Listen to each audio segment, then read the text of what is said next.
Aminin na natin, talagang busy ka. Kailangan mo ng time sa mga kaibigan, mga activity sa school, at baka nagtatrabaho ka pa. Kaya naiisip mo, wala na akong time maglinis. Pero may 3 dahilan kung bakit dapat may time tayong maglinis. Una, naipapakita kasi nitong iginagalang natin ng iba. Pangalawa, mas masarap yun sa pakiramdam. At pangatlo, mas nagiging madali ang buhay at hindi ka masyadong may stress.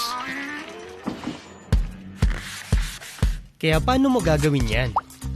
Ganito muna ang gawin mo.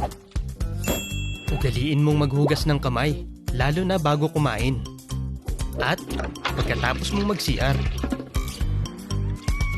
Kung gagawin mo yan, maiiwasan mong magkasakit. Maligo ng regular. At pagkatapos mong maglaro ng sports o iba pang activity na pinawisan ka. Huwag mo rin kalimutan ang ngipin mo. Kailangan ding linisin yon. Magpaturo sa magulang mo kung paano maglaba. Kasi darating ang panahon, ikaw na ang gagawa niyan para sa sarili mo.